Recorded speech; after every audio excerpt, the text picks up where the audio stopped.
So last year, IMO went with much stringent targets for achieving net zero by 2050 rather than 50% reductions. Shipping's been very late to decarbonise and therefore now has to act at pace. That makes everyone feel very stressed. So what I'm going to try and go is look through some of the barriers to the adoption of zero carbon future fuels, look at the uncertainty around the choice of those fuels, and think about how we can actually make a sensible kind of pathway to transition. And that really, we've been focused in Southampton thinking about that. What's the metric we should be using which allows a good choice to be made? And that's what I'm going to call this wind to weight ratio. I'll introduce that and talk that through and go through your presentation.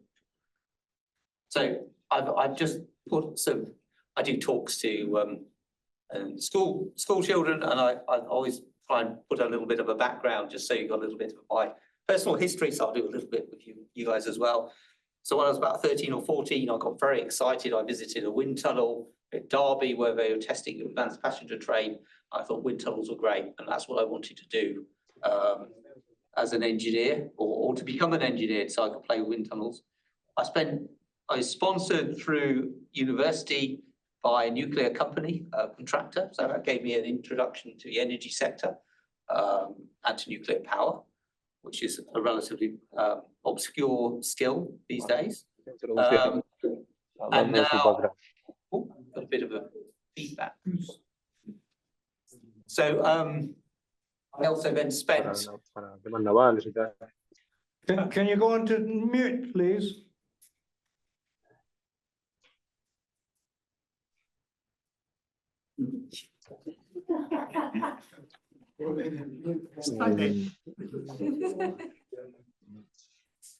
So anyway, I spent some time.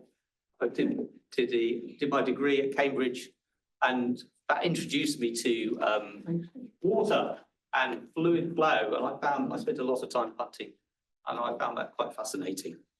I then went off to America and I looked at aircraft icing, fluid dynamics as well. And by that stage, I was kind of hooked on fluids. And I came back to Southampton. Well, I came back to I joined Southampton in 1988 on an 11-month contract, waiting to my wife to decide, my now wife to decide what she was going to do with her career. And I haven't left, so I've not been very good moving around. So I've been in Southampton ever since I finished my master's degree. I did a PhD working with Tony Molland on propeller rudder interaction. I used textbooks eventually when he retired. And then we went on and did another one on ship resistance and propulsion. So these are really, we're really kind of proud of those, doing a lot of the work we've done on hydrodynamics over the years.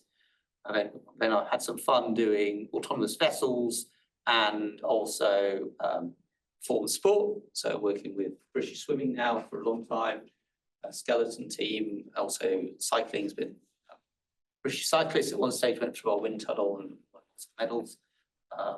And then the towing tank in the bottom right, and that's got a autonomous vessel with flappy foils that can go across the Pacific type of going camera tank. So that's kept me busy for most of my career. But the last 10, 15 years, I've gone back to something which I was kind of made to do as a junior lecturer.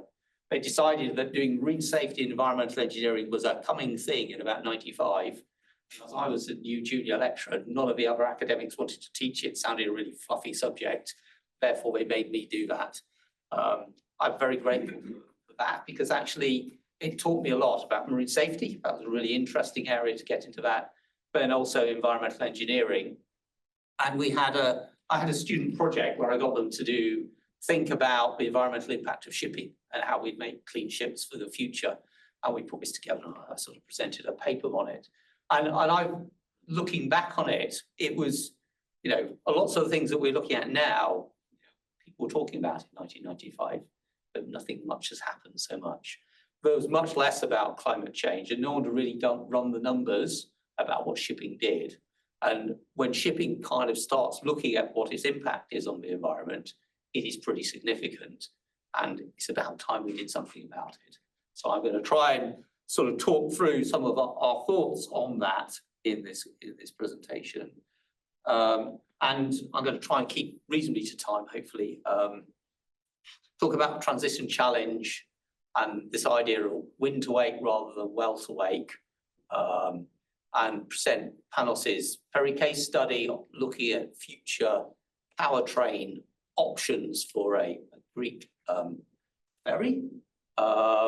And then just sum up at the end about how we save cost in future ships and what pathways to net zero might be for the industry. So that's the sort of flavour of where I'm going to go in this presentation. I'll say I'm happy to take questions at the end, or if someone has a burning question and say I missed something, just shout out and I'll do my best to respond as and when. So the numbers, right? Shipping, so the 2020 greenhouse gas study, shipping was 2.89% of greenhouse gas emissions. But if we don't do anything and shipping kind of goes along a trajectory of growth, you know, by 2050, it could be 90 to 130% of 2008 emissions. So really significant. Shipping and aviation are really have stopped, should have done things a long time ago. So that's the challenge. How can we go from somewhere where we have a significant contribution to go to somewhere we have zero contribution? And that's really the challenge. So as we all know, it depends which country you are, what proportion of your trade goes by sea, but say 90% of world's trade goes by sea. And there's two things which are going to grow that. The population will grow. We've still got another sort of 20, 30 years of population growth, I think. I think we're sort of aiming to, or not aiming, it's going to hit sort of like 10 billion in due course, population of the world. And also, if you look historically, the wealth of each individual is going up on average. May not feel like it, but it is going up on average. And with that extra wealth become more goods and things get traded. So those two things are going to drive shipping to be even more, even more shipping to occur. The other thing that also gets forgotten, unless you live in a port city, is that emissions from current fuels have a significant impact on local air quality, and that has a significant impact on health. And that, again, only the last few years have people really been able to quantify what that impact is, and it is really significant. Lives lost and the number of years of useful life lost is significant. And why is shipping so bad? Well, it's always used this really cheap, nasty, heavy-duty fuel oil. It's dirty, it's cheap, and it's just, it's just not good. So we've got to, and it's got lots of carbon in it, so you get lots of carbon dioxide. So what are the alternative fuels? What can we look at? So, and if you're reading the press, they're talking about decarbonisation, you look at articles, kind of each month, it kind of changes the flavour as to what they think the future will be. So, 1 month, it's methanol. Everyone's been investing in methanol. Next is going to the methanol, for instance. And then the next month it's ammonia, and so we're going to use ammonia. And then occasionally someone says hydrogen. And then everyone gets very sad, oh, it's all terrible, we've got to go nuclear. And then there was a recent Nature paper where people got very excited about batteries. These are the kinds of solutions we're looking at, and no one's come up with anything different to those, really. So how do we make a choice between those different types of energy storage, fuels, whatever you want to call it, but the kind of a large amount of energy you need to put on the ship so it can go from A to B. And really that is this challenge, the kind of growth in the number of ships and getting to net zero, that plan B by 2050. And let's think about 2050, is 26 years away. So that's about as long as I've been, longer than I've been a lecturer, and a lifetime of a vessel, 20, 30 years. So if we're building ships in the next few years, they're going to be working for the next all that period of time. So if we go something that is burning a heavy duty fuel oil, it's going to be polluting for the whole of that time period of time, and it won't be solving. And it's not just the problem of what we do with the ship, it's the problem we have with the where we get the fuel from, or the e-fuel, or whatever we're going to use. Where do we get that? And that is the classic chicken and egg, because who creates the future fuel supply and all the production of the bunkering system if there's not a ship? And who's going to build a ship if there's not a bunkering system to work? We're not going to have someone to buy the fuel. So we're involved in a clean maritime demonstration project, and we really struggled to find some hydrogen, not a lot of hydrogen, but to buy some hydrogen, we were buying it sort of 12 months in advance. And that's because no one's producing large amounts of hydrogen yet.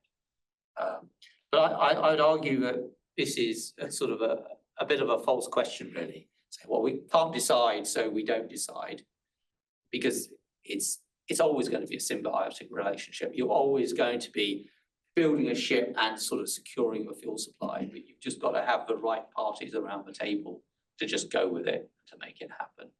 And I'll come back to that at the end as to how we make that progress.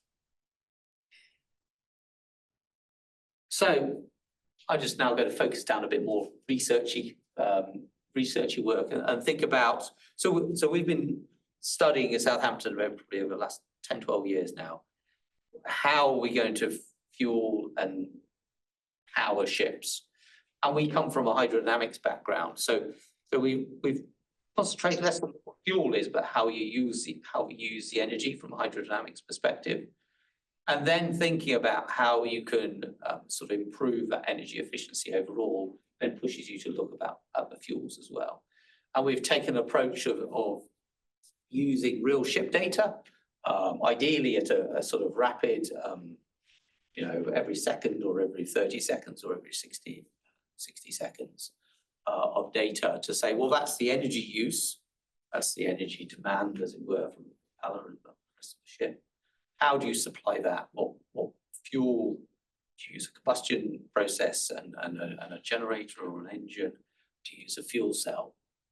And so we published a number of papers, and the latest on the wind-to-wake approach is where I'm going to sort of suggest is how we might use that to make choices going forward with sort of how we would equip future ships. So my first is to look at the conventional route, and they talk about well-to-wake now in the IMO, and as opposed to what used to be the kind of effectively tank-to-wake. And they argued that if you looked at a tank-to-wake and you took something like ammonia, then you were not going to be creating much CO2 at all. But if you look at the whole supply chain from the extraction, distillation of oil, transportation, and then the utilization, that's what we call well-to-wake. So it's looking at the whole use of energy.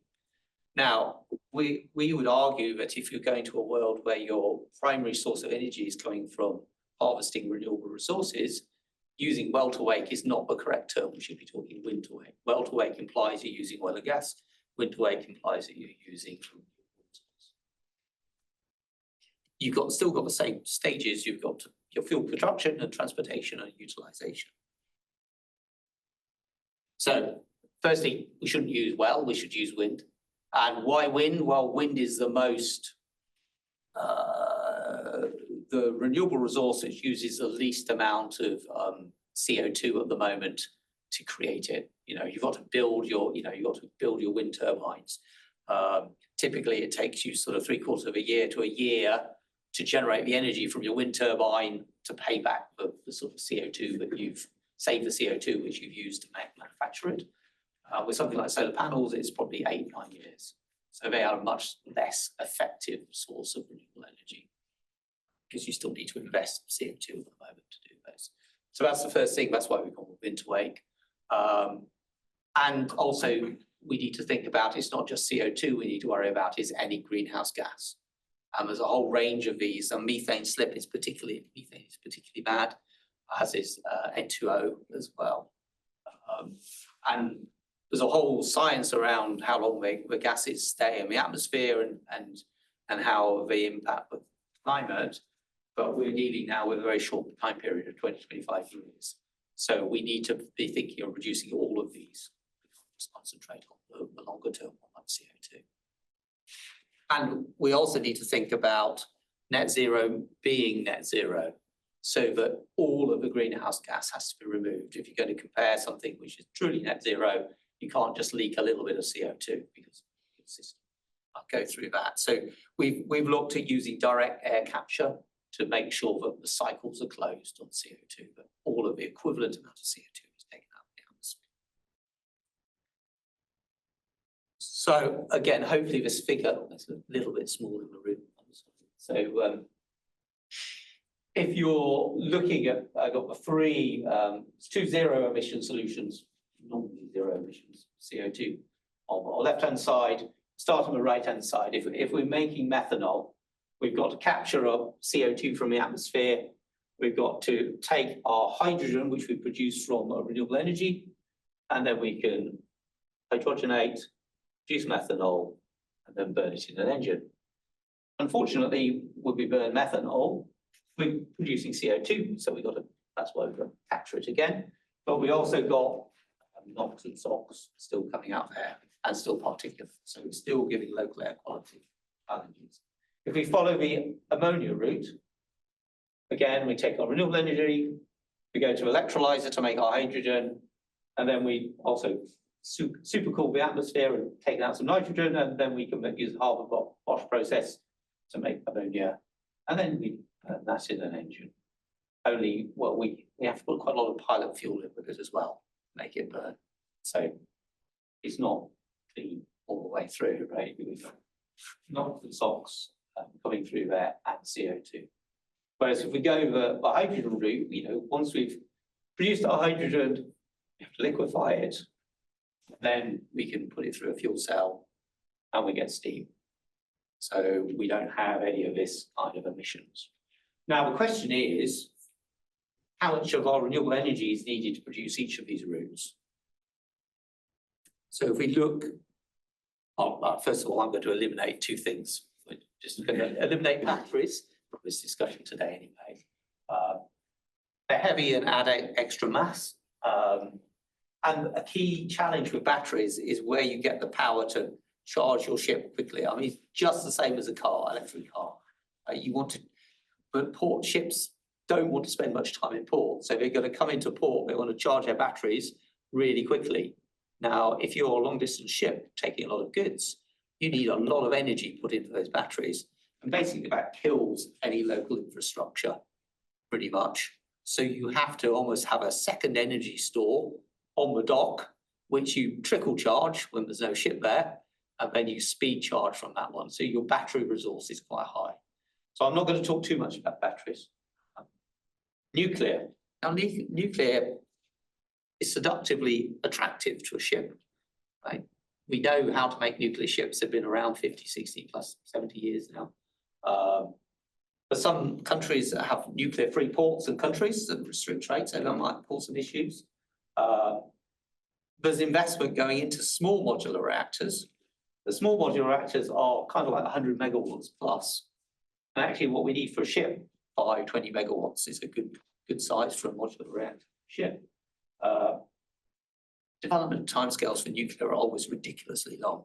The whole safety, you've got crew issues as well, and how they're trained. This is not going to help us for 2050. So that's why I'm going to rule out nuclear. It's just not going to happen quickly enough to make a difference. And then the final thing, which often puts the nail in the coffin when you talk about nuclear, is that you can fuel the ship for life. Maybe 10 years, 20 years of fuel goes in there, but you've got to pay for it right at the start. And if you're a ship owner, you don't know how much you're going to use a ship in a given year. So how confident can you be that you could invest in that money for fueling it? Defence, different, right? There's a different question there on defence, because actually you may, as a nation state, you may be prepared to invest that capital, but in the commercial sector. So, and again, this is all analysis diagrams. There's a lot of information on here.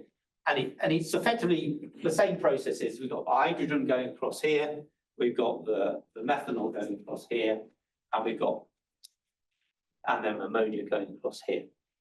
Now, what he's tried to illustrate on here is that the input on all of them is the renewable energy. And what's the outputs that we get? So with the fuel cell, it's just steam.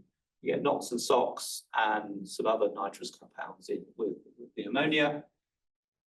But the key bit here is how much energy do we need? We need a lot less to go with hydrogen than we do with either methanol or ammonia. And we'll go through a case study to illustrate the magnitudes of those changes. So our hypothesis is that renewable energy is not an infinite resource in the sense you've got to invest to create renewable energy. So are you going to spend more money going on a route which uses more renewable energy or one which uses less renewable energy? Generally, I would suggest that the maritime sector will spend the route that uses as the lowest cost, which is probably one related with uses the least renewable energy. So that's our kind of hypothesis about how the maritime sector will eventually make its decisions. So, well, how am I doing with time?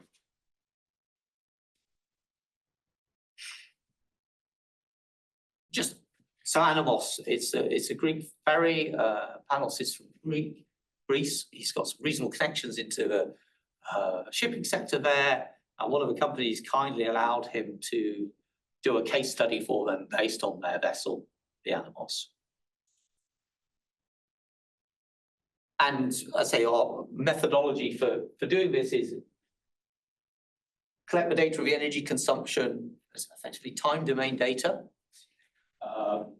simulate the powertrain and the energy use from energy demand from the ship. From that, you can estimate the fuel consumption and the emissions profile. And then you can look at how much renewable energy you'd need to fuel that voyage using that powertrain. For the naval architects, there's some, or marine engineers particularly, there's some details of the size of a vessel, 150 meters, it's got engines, generators, 20 knots maximum speed, service speed, 1,700 passengers, reasonable size. We're going to use some lower calorie values for the fuels we look at. As we said, it's not the nicest looking of propellers and systems at the back, so I suspect they could make some energy efficiency improvements with the shape.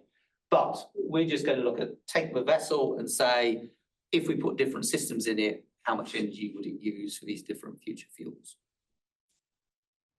And this is the data we've got from the vessel. It does a 4 stops from Perez, Serifos, Sifnos, Milos, and then we've got effectively propulsion power versus speed, and you can see each of the stops on the way out and then the way back. And you can see how fast the vessel is going and how much power it's using for propulsion, and you can auxiliary power. So we know sort of almost second by second how much power we need to supply. And that allows us to model the efficiency of each of the system components in the powertrain. So we should get a pretty good, and we've done this in the past, and we kind of calibrated what we've found against the actual fuel use, and we're within about 5%. So I think that's good enough to say that modelling will give you a reasonable answer as to how much energy is used. So Panos went through a whole set of solutions, short-term solutions. That was just tweaking the generator set and how it was optimized. Put a diesel electric powertrain in there, used LNG as a fuel. So those are short-term solutions. Medium term, using carbon capture and storage. Some of you have heard of that, where you say you take your emissions from your funnel and you kind of capture the carbon dioxide and store it on board, and then dispose of it somewhere, hopefully when not into the atmosphere once you've captured it. The bad thing about carbon capture and storage is that you take a carbon atom and you add 2 oxygens to it. So it gets quite a lot heavier. So rather than a ship getting lighter because it's using fuel, your ship is getting heavier because it's capturing oxygen, atmospheric oxygen, and putting it on the vessel. A methanol electric powertrain, ammonia electric powertrain, and batteries. And then the longer term solution, which is kind of where we think it's going to go, is hydrogen fuel cell and a battery hybrid powertrain. So I'm going to run through these. So we just need to sort of capture some of these numbers here. So the CO2 for this system, the original powertrain, is about 95,000 kilograms, 95 tons. Fuel, 4 generators, and the masses of fuel here. Hannah's looked at the generator sets, they're not really working the right bit, they're working up here rather than down here. So the specific fuel consumption, you can make some savings just by operating them at a different part of the curve, which seems obvious, but no one has done it. So that's a simple solution. But the key thing on there, you've got a slight improvement in powertrain efficiency, up 0.6%, and you reduce your CO2 by 1.7%. So that's not really going to help in the long run, but saves you a little bit of money. So that's one short-term solution. If we now go to effectively a diesel-electric system, so we've now got a sort of a more efficient generator sets, as it were, driving your motor. Your powertrain efficiency goes up by not a huge amount, but a few percent. And you reduce your CO2 by about 5% because of high efficiency. Now, these are all good things to be thinking about doing, but something like that is quite an expensive retrofit for a ship, and it's not really shifted the dial a huge amount. If we enter an alternative fuel, some argue that LNG is a transition fuel. So powertrain efficiency, and the CO2 equivalent emissions aren't decreased a whole amount. And the trouble there is, at the moment, methane slips. Sort of an amount of methane escapes the engine. And methane is 30 times as bad as CO2. So actually, when people talk about CO2 saving about LNG, it's correct. But if you look at the greenhouse gas emissions, it's probably quite marginal as to whether it makes it. What it does do, though, is the air quality is quite a lot better because it's clean fuel. So there are some benefits there. So it just has to be a really, so this is a kind of people are trying to minimize methane slip on the engines. That will help improve that short-term solution. If we now say we're going to carbon capture, the trouble here is we take a big whack on fuel efficiency. So we're down to about 30% now, because it takes quite a lot of energy to capture the carbon, unsurprisingly. But CO2 emissions are reduced by about 65%. It's not a perfect system, doesn't capture everything. But we've now got 55 tons of CO2 we have to transport. So that's a medium-term solution. A lot of people are investigating carbon capture and storage. If we look at the methanol powertrain, again, efficiency doesn't change too much, goes up a little bit. It's a better fuel, it's got less carbon, as it were, for the same amount of energy. So there's a CO2 saving about 6%. But your net emissions, about 76%. So it can be quite impressive if you do this full cycle consumption. But you've got, the mass has gone up nearly by a factor of 2, and the volume of fuel you need has gone up by a factor of 2. Ammonia, so I'm going to rattle through the next couple of these and then we can look at summary results. So powertrain efficiency, not great with ammonia. You've still got quite a big chunky saving of CO2, but you get some N2O, which is really not very good. Mass is 1.8 times more, volume 2.2 more. You're getting quite a lot of CO2 with the ammonia because you're having to use a pilot fuel. So investigating engines which actually burn ammonia without the need of a pilot fuel is obviously a hot research topic. Ammonia is just not really good. Doesn't burn very well though. And what else do we know about ammonia? It's terrible. It's hideously toxic and will be terrible for the environment if there's a spill. So how much effort we should put into chasing ammonia, leave it to you to think. You can also do this with the batteries, but quite a large amount of batteries, 50 megawatt hours of batteries. I think standard cars are around 50 kilowatt hours of batteries. It's a massive increase in the number of batteries compared to a car. And you need about 40 megawatts of grid output to charge them. And quite a lot of these ports would be able to charge them with their current grid capacity. So you need all these extra batteries on shore side. So it suddenly becomes really expensive to do this. And that's a relatively short voyage vessel as well. So if you went to a longer voyage, it would be even more of a problem. Now we go for the hydrogen. So about 18 megawatts of PEM fuel cells and 2.5 megawatt hours of batteries. So you use the batteries. The fuel cells don't like to change their output very rapidly. So you use the batteries to cover very short surges in power requirement. You eliminate all CO2, obviously.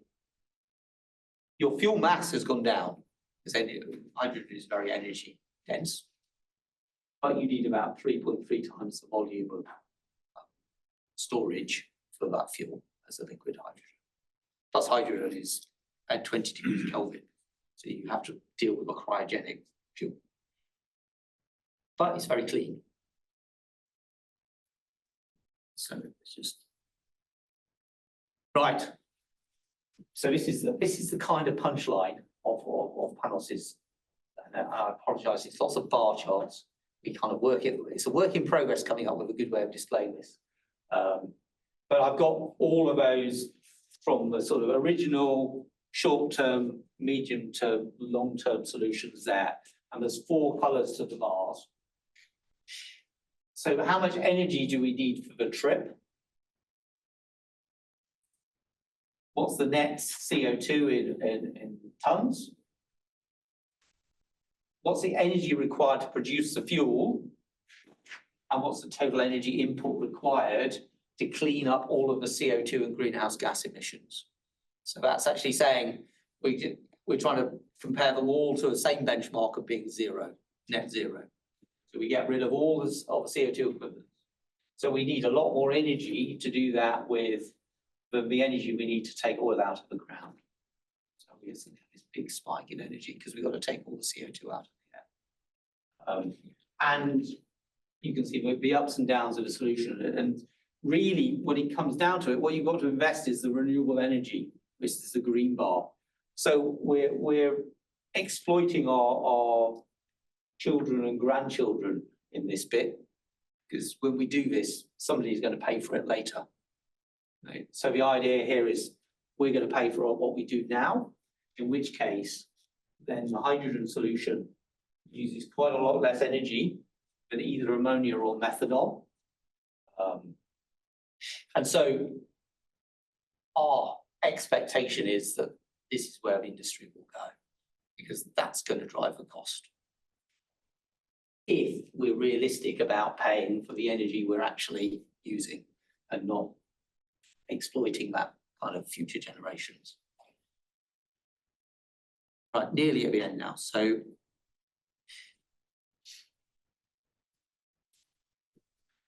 all of the different fuel propositions don't need that much extra volume on board the vessel compared to the original powertrain. So there is space for it. Hydrogen solution seems the best one to us as requiring the least total renewable energy investment.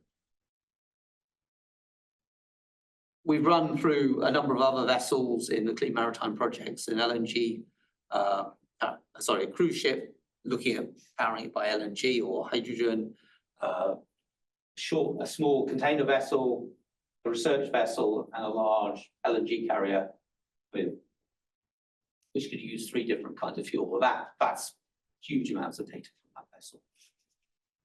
And the answers are very similar, but we're doing the detailed analysis.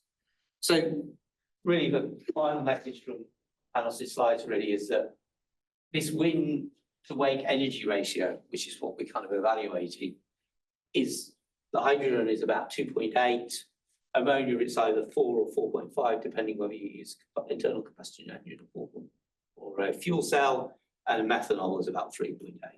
And that's quite a big change in energy cost.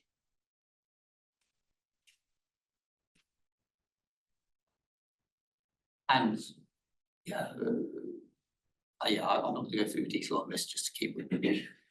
Panos did some, he's not an able architect by training, so we have to be very careful sometimes. But he's done some basic space and volume kind of analyses on the vessel and has found the space. There is space there, and probably safely. I think he thought this was a joke, taking space from coffee. Not sure whether I think it was a joke. So the ship's cargo capacity doesn't change or its length. So that's the key bit. That means it should be the same cost as the sort of vessel build. And he's played about with the space and the volume. So just for the last few minutes, I'm just going to go through how we're going to save the costing with future ships, because that jump in cost, if you remember from the original diesel, you had a cost down here and you had a cost up here if you actually did the direct air capture. That's a massive extra cost in fuel. So how do we deal with the fuel cost rise in shipping? Everyone's going to have to pay more for the goods that they get because it's costing to ship them. So that puts more pressure on us as naval architects, marine engineers, to come up with more cost-effective ships. And at the moment, we're not doing a fair comparison. And it's that future generations. So what solutions are viable? So I think there's 4 questions when all future ship contracting processes we need to be thinking about. For each solution, what's the amount of renewable energy you need to actually power the ship and clean up after it? What's the societal cost of any remaining local air quality emissions, particulates? What's the likely risk of death or long-term injury associated with containment failure with future fuel on board, storage and transport? And what are the risks and associated environmental impact costs associated with containment failure if you're transporting fuel? So for all of those, we know we're going to have to pay more. But those are the questions we need to ask and making choices on the different powertrains for future vessels. I think for us as naval architects, hydrodynamicists in particular, it's our time to come to the rescue. Right? Whenever the fuel costs go up, we need to design much more hydrodynamic ships, and we get a bigger budget to do it. So that's what we should be trying to do. But lots of things that were discussed as uneconomic or too tricky in the past. So air lubrication, wind assist. Suddenly, everyone's going, my goodness, those are really cost-effective ways of reducing CO2. Let's start doing it. If you look at the order books of those companies supplying these systems, they are just going very high. Good companies to invest if you want money to invest. If we think about the ship design process, right, ships are designed really quickly, or the concepts are designed really quickly. Things are kind of set in stone quite quickly. We spend a little bit more time or a little bit more resource in the people working on those. We can probably find quite a lot of savings in the energy required to move the ships. If we're prepared to spend a little bit more on how we manufacture the ship, we can find even more savings. So we really ought to be thinking that we can make a big difference to the energy efficiency of the ship. And if we do that, we're going to bring down the costs. And that's going to, tow tanks, wind tunnels, potential fluid dynamics, all the tools are going to be there. We enjoy using so much. But there's a real benefit for doing it in the fact that those costs will be reduced for the vessels of the future. So just to really come to a conclusion, I've hopefully got time. Okay, so I'm just going to go through this relatively quickly and welcome questions at the end. So we will need to pay the true costs of powering ships in the future if we're going to get to net zero. We need solutions that have minimum local air quality impact, least risk of environmental harm.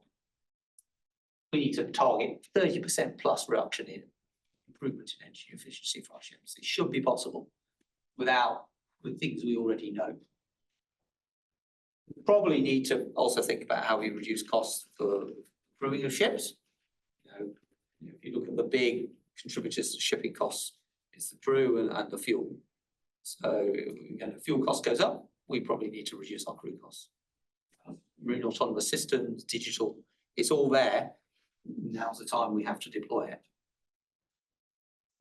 So if we look at the pathways, because our existing fleet hangs around for so long, we've got to think about how we can convert it to the lowest possible greenhouse gas.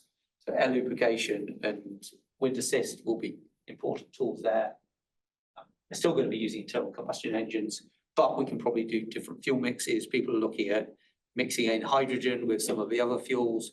Okay, it doesn't get rid of the carbon, but a significant amount of energy comes from the hydrogen. So as a proportion, it reduces quite a lot.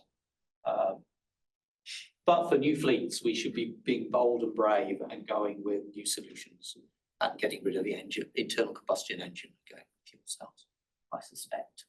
How do we make it happen? Well, we need governments and shippers get together and say, green corridors, this trading route, we're going to start building vessels, we're going to make sure there's a fuel supply in place. We're going to give you a carrot in the sense of, yes, it's going to cost you more in the short term. So you're going to need to prove to us you've moved these goods, and we'll give you, like it's very successful in developing renewable energy systems like wind energy, some kind of feed-in tariff. You've gone clean, you're going to get a subsidy or not. And you probably also need to be putting in some taxes quite heavily on people who choose not to do COLA.